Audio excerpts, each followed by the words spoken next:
विद्यार्थियों, आज हम शब्द अलंकार में यमक एवं श्लेष का अध्ययन करेंगे।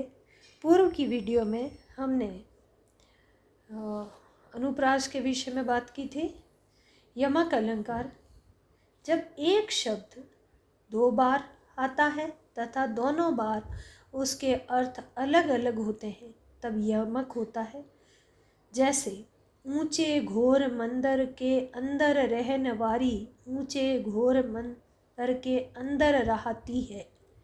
यहाँ पर मंदिर के दो अर्थ है। प्रथम में अट्टालिका की जो ऊंचे महलों में अट्टालिकाओं में रहती थी। ऊंचे घोर मंदिर के अंदर, मंदिर यहाँ पर गुफा के लिए प्रयुक्त हुआ है। अब वो गुफाओं के अंदर रहती है। इसी प्रकार कनक कनक ते सो गुनी मादकता अधिकाय या खाए बोराय जग वा पाए बोराय।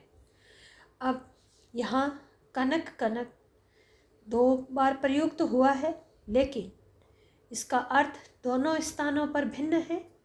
कनक कनक ते सो गुनी मादकता अधिकाय या खाए बोराय की एक अर्थ में कनक है वो धतूरा है और दूसरा है सोना। धतूरे को खाने से नशा आता है, आदमी बोरा जाता है, पगला जाता है। लेकिन यहाँ कवि का तात्पर्य है कि सोना है। इस संसार में सोने जैसी बहुमूल्य धातु को प्राप्त करके आदमी है वो पा करके भी उसको पगला जाता है। यानी धतूरे को तो खाने से नशा आता है, लेकिन सोने को प्राप्त करने से भी आता है। कनक स्वर्ण के अर्थ में और कनक धतूरे के अर्थ में। सजना है मुझे सजना के लिए। एक सजना का अर्थ है सजना संवरना और दूसरा सजना का अर्थ है पति से। काली घटा का घमंड घटा, यहाँ घटा शब्द दो बार प्रयुक्त हुआ है। पहली बार घटा शब्द का प्रयोग बादलों के काले रंग की ओर संकेत करता है, वहीं दूसरी बार घटा शब्द बादलों के कम होने से का संकेत करता है। अतः घटा शब्द का दो बार प्रयोग अलग अलग अर्थ के कारण उक्त पंक्तियों में यमक अलंकार की छटा दिखाई देती है। यमक अलंकार के दो भेद हैं, अभंग और सबंग। अभंग पद यमक अलंकार, जहाँ दो पूर्ण शब्दों की समानता हो, उसमें शब्द पूर्ण होने के कारण दोनों शब्द सार्थक होते हैं। जैसे कनक कनक ते सो गुनी मादकता अधिक है, यानी कनक शब्द दोनों ही बार पूर्ण रूप से आया है। सभंग पद यमक अलंकार, यहाँ शब्दों को भंग करके यानी तोड़ करके अक्षर समूह की समानता बनती है। इसमें एक या दोनों अक्षर समूह निरर्थक होते हैं। जैसे बेरी बर छीने, बेरी भाले भा ले निकले।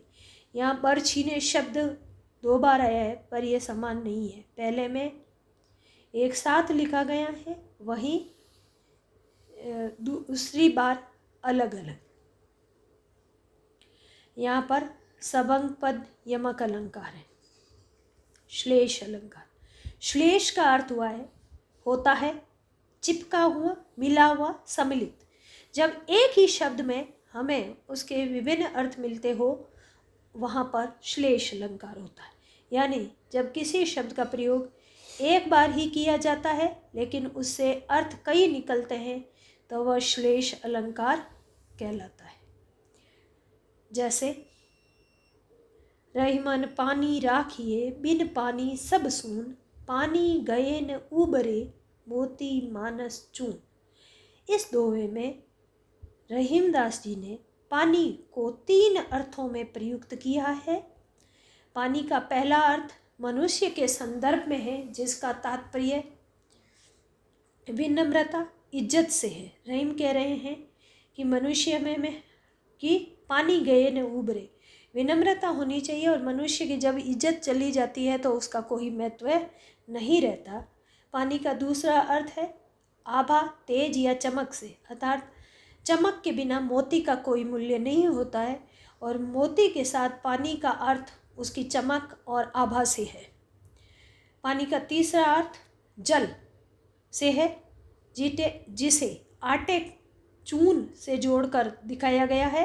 रहीमदास जी कहते हैं जिस तरह आटे का अस्तित्व पानी के बिना नहीं हो सकता, मोती का मूल्य उसकी आभा के बिना नहीं हो सकता, उसी प्रकार मनुष्य का है मूल्य है वो उसके इज्जत या विनम्रता के बिना नहीं हो सकता। और चून के अर्थ में यानी आटे का महत्व तभी है वह रोटी के रूप में जब भी बन सकता है जब उसके साथ पानी का प्रयोग किया जाता है। जे रही मन गति दीप की कुल कपूत गति सोय, बारे उजियारो करे बड़े अंधेरो होय।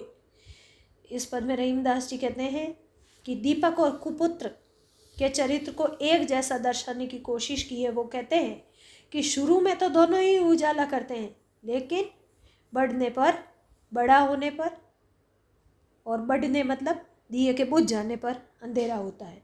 यहाँ बड़ा शब्द दो अर्थ में है।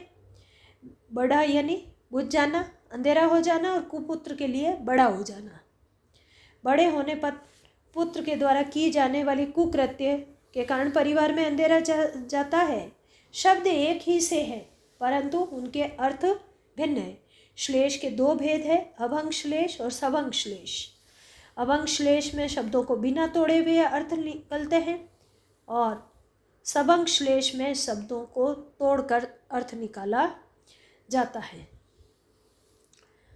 अभंग श्लेष में पानी गए न उबरे मोती मानस चून, यानी पानी यहाँ पर अनेकार्थ है जो कांति, चमक, सम्मान, इज्जत और जल, नीर के रूप में प्रयुक्त हुआ है। पानी शब्द को कहीं भी तोड़ा नहीं गया है, अर्थात यहाँ अभंग श्लेष है।